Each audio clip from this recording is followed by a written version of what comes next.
புரட்சி தலைவர் பாருங்க, தான் உயிரோடு இருக்கும்போது தன்னோட சொத்தை எழுதி வச்சாரு. இவர் எழுதி வைக்க சொல்லுங்களேன்.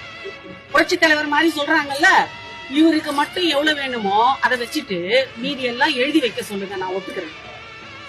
2 கூட ஆக்ட் பண்ணவங்க, ஸ்டண்ட் ஆர்டிஸ்ட்ல இருந்து, அதுக்கப்புறம் டான்சர்ஸ்ல இருந்து, அதுக்கப்புறம் டைரக்டர்ஸ்ல இருந்து, அசிஸ்டன்ட் டைரக்டர்ல எவ்வளவு பேரு அவருக்காக உழைச்சிருக்காங்க.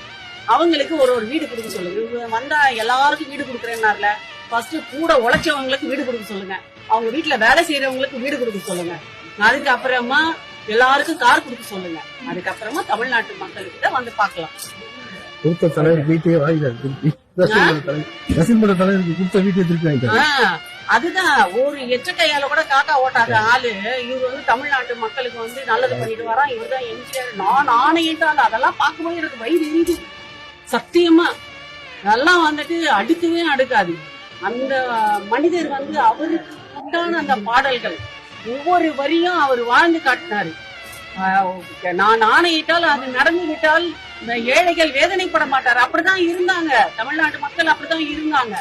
ஆனா என்னைக்கு இருந்தாலும் விஜய், நான் சொல்றேன், அப்படியே அவரு ஜெயிச்சு வந்தாலும் வரலனாலும் அதனால இந்த அரசியலுக்கு அவருக்கு ஷூட்டே ஆகாது. அவருக்கு சினிமா தான் கரெக்ட். என்ன பொறுத்த வரைக்கும் அவர் வந்து அரசியலுக்கு வந்தாருன்னா ஒண்ணு அவர் வந்து அவருடைய அந்த ஒரு தற்பெருமை, ஆணவம், அகங்காரம் இதெல்லாம் விட்டுட்டு நான் வந்து கேரன்ல தான் வருவேன், நான் வந்துட்டு பிளைட்ல தான் வருவேன், தனி பிளைட்ல தான் வருவேன். புரட்சி தலைவர் கூட அப்படி வரலங்க. அம்மா அப்படி கூட வந்துட்டு இந்த மாதிரி எல்லாம் ஆர்ப்பாட்டம் பண்ணவே இல்லை.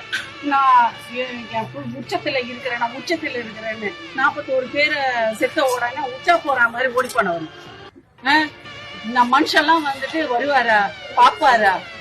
அதெல்லாம் சும்மா வேஸ்ட்.